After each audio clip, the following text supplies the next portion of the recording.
welcome back to my channel. So today I'm covering Insecure season 4 episode 10. This is the final episode of the season. I'm sad, but I'm also happy that they're gonna get a 5th season. I also felt like the episode should have been longer, but it was still like 28 minutes. There was a lot to take in. I think I screamed out loud. I screamed out loud in a portion of the show, and I don't know, I feel like I'm currently processing everything. Whew. So the beginning of the episode starts off with Issa and Lawrence at some kind of like farmer's market, and he tells her that he got the job in San Francisco and that he's planning on moving there. And how does she feel about the relationship? And Issa makes it very clear that she's not only happy for him, she wants to make this work. And even though they're long distance, they're gonna figure out a way. They're gonna find out how they can make this work. So then you're just like, ooh. And then now you're seeing Molly and Andrew together, and they're at Molly's workplace shindig, and you could tell that Andrew's kind of like done with the place. Like, it's cool and all, but it's not really his scene. And Molly's like having a grand old time, and I feel like Molly's not even really acknowledging or is really paying attention to how uncomfortable Andrew seems. And she introduced him to one of the coworkers, and his coworker says like, hey, we're going out for drinks at this other place, you want to come? And they both have different responses. Andrew's like, nah, and Molly's like, yeah. So Molly's like, please, can we go? And Andrew's like, okay. Which Molly should have seen that like he obviously was not for it, but whatever. So then, and I realized we did not figure out what happened to LaToya. Yeah. Anywho, they get back to Andrew's house, and they get back to Molly's place, and they're just relaxing, and then Andrew's like, oh, the reunion for Finding LaToya is gonna be on, we can watch it and stuff like that. And Molly goes, no, I don't want to, I'm kind of tired. So then Andrew's like, okay, I'll let you know how it goes. And then Molly's like, but you're not watching this without me. And I was like, Molly, do you not see what you're doing? And the answer is no, she does not see what she's doing. And Andrew was kind of just like, why do we have to do what you want to do? And Molly, I hate when people play like the dumb card, like, what are you talking about? Like, what? And Molly was playing that card all day, every day. It's like she didn't understand where Andrew was coming from. And Andrew's right. He always does whatever she wants to do. He always has to do everything her way. It's always just like, oh, anything to make Molly happy, and it's never the opposite. So then they're starting to get into an argument, and Molly gets a phone call from Kelly, and more than once. And Molly answers the phone, and then it's Kelly telling Molly that Tiffany has gone missing. So they all rush down to Tiffany's house, and they're talking to Derek, Tiffany's husband, about where did he last see her, what is essentially going on. And it seemed that Tiffany told Derek that she needed a break and then turned off her phone.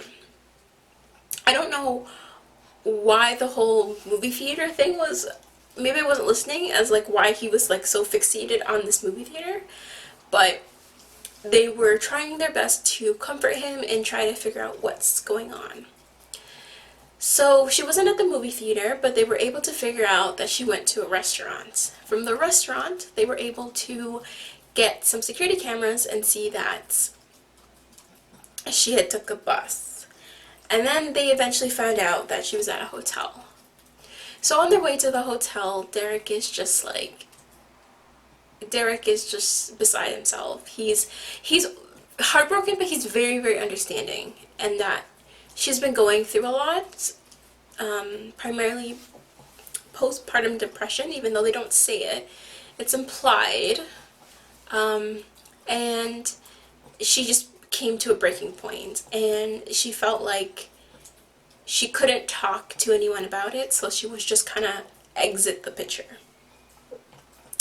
And they're comforting him and letting him know that he's a good guy, he's a good father, she's just going through something right now. And then you have this like hilarious scene of them trying to get off the bus and going over the line, which is, it made me chuckle because that is such a common thing here with the buses, and just staying behind. Ours is the white line, just staying behind the white line and stuff like this. But I felt like the bus driver was being very difficult because he could have just let them off. Bus drivers do it all the time, and especially if you explain that like there's some kind of emergency, but he was being so extra. So then Tiffany presses the button to open the bus, and they come off the bus, and then the bus driver sees some police officers, which I was just like, even though this was written in this was filmed in the future, not that far in the future, because they do have, it was a time when Kobe Bryant had passed away, so it's still this year, but he had flagged down a police officer to tell them like, hey, this is what's going on, and some of the passengers are on the bus driver's side, and like, yeah, these misfits type of thing. And Kelly was like at her wit's end, was just like, she came to a point, it's almost just like, fight me type of thing, I'm ready to go to jail type of thing. And they're all arguing, and the police is getting a little bit aggressive, and then the police was like, I forgot the officer said, but like, not today, you guys go home. And I feel like maybe if a lot of police officers have that kind of mentality of just like, let's just de-escalate it instead of starting all these problems, paperwork, I could use force, why don't we just tell people just to leave? And then the pastor was just, he was snapping back, Kelly was snapping back, and they eventually dispersed. So they finally got to the hotel, and they're sitting outside the door, and Derek knocks the door. When he knocks the door, it took a while, but Tiffany eventually opens the door.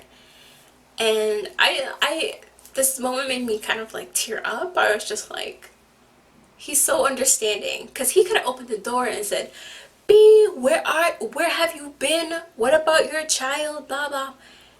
And he just embraced her, and she apologized. And even though I feel like she didn't have anything to apologize for, but I understand also, because she did kind of abandon her husband and child, that it was just nice to see the embrace.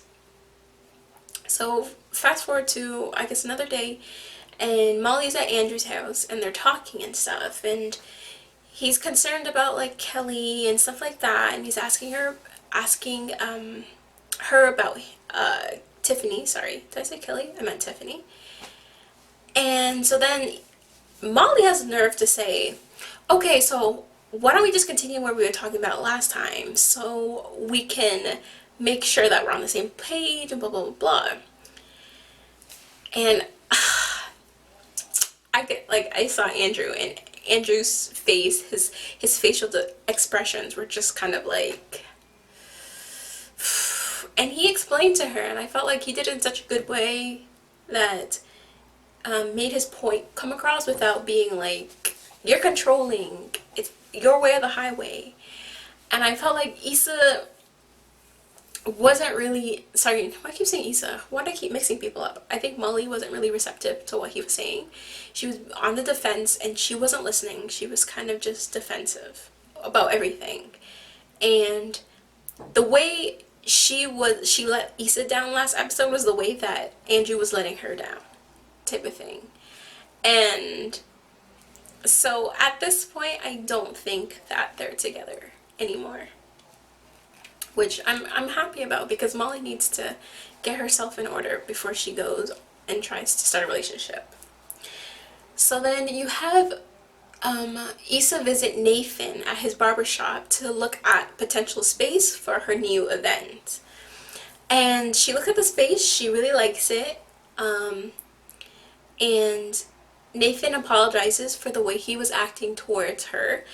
And she made it, and I love that she made it crystal clear that, like, we can be friends and all, but Lawrence is my man. And, like, this is who I want to be with. And he understands, which I think he might comprehend what she's saying, but he's waiting in the wings until something happens, which something happens. So then you get Issa's at home and Lawrence comes over, and Lawrence is kind of sad when he approaches her and stuff, and I was just like, oh, you know, he cared for Derek and Tiffany. But no, he's sad about other things, I find out. And I don't know, oh my god, this part is so stressful. So then he's like, I have something to tell you. And then they give you like this montage of him talking with Issa and him talking with Condola, and then kind of like almost like they finish each other's sentences or they answer each other's questions, which I was just like, oh my god, oh my god, oh my god. This is the part I screamed at, because I was just like, he said they were done, they finished talking, why would she be back other than to say, and I don't think she's that type of girl to be like, B, that's my man, I'm gonna have to fight you type of thing. And when she tells him, like, I'm pregnant, and then he tells Issa, and then Issa's like, the F, and like, what are we gonna do? And then Condola's like, I want to keep this, because Lawrence is just like, maybe you shouldn't keep this. And then they're kind of going back and forth. Condola kind of, I don't know the word for it, but takes away his responsibilities, if he chooses to do so, with being in that child's life, which you're gonna be shitty if you're not in your child's life. And she's totally fine with having the baby. She's at a time in her life where she wants kids and she can take care of kids financially. And Lawrence is leaving, and he's just like, I don't know what to do. And he makes it clear to Issa, like, I still want to be with you though. And you don't really get a response from Issa, but the response that I'm getting so far is not good, because I understand from her perspective of this, like, this is my long lost love type of thing. This is something that we're giving a second chance to, a real second chance to. We're actually happy, and now this happens. And this is not something small where you can kind of just, oh, we bought a house together and now I want to be with Issa, so we're gonna have to wait to sell the house. No, this is something that it's a lifetime worth of not issues, but it's gonna be a lifetime worth of taking care of this child. This child's gonna be your child if the child is 8 or if the child is 25. Like, that's still your kid.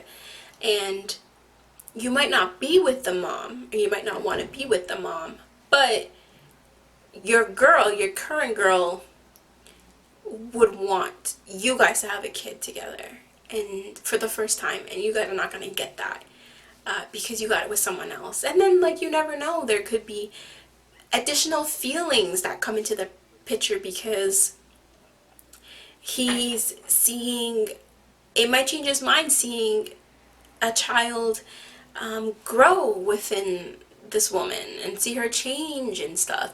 Is he gonna want to be there for doctor's appointments and different things, and Christmas? Like, all of those things come into mind. So it's a lot for Issa to think about, but I didn't think that their relationship could handle something this big. Condolences. Jesus. She made a big impact in this episode. I was just like, I thought we got rid of you, but we did not. So then you have Issa was told to meet someone at this Ethiopian place. I don't know if it's at the same Ethiopian place, but at an Ethiopian place. And when you see who she meets, which people are suspecting, like, oh, it's probably Nathan, blah, blah. Nope, it's Molly. And Molly took the first step to call Issa to arrange a meeting for them to sit down. And they still have not talked over their issues. And I assume last episode Molly was just kind of like, I don't even want to deal with these issues, you can go. But when Issa said okay, Molly was kind of like, oh. So I do think that Molly does want to make this work, but they need to approach the relationship differently. And they cannot keep all of this animosity towards each other and keep jabbing each other. They have to let it all on the table if they decide they want to be friends. This can also mean closure of just like, it was nice while it lasted, but I feel like both of these women's worlds have blown up and it's just them left standing. So if they're willing to start fresh, they'd be able, I think they could make this work. And also a lot of therapy. But yes, that's the end of my recap of Insecure Season 4, Episode 10. I hope we don't get Season 5 in 2 years. And I hope we get maybe, like, I'm praying 12 episodes this time at least. Thank you for following me on this journey. Don't forget to like, comment, and subscribe. Thanks for watching.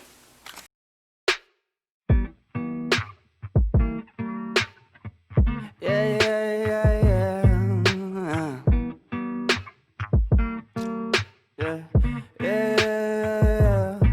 I'm just a dumb cunt, fucking sick and tired of it. Maybe I could front love, maybe I could buy a zip, maybe I get fucked up. Next time I could save some. Why it's gotta be like this? Why it's gotta be that way? Put it inside. Feel so rise up, banging on that loud.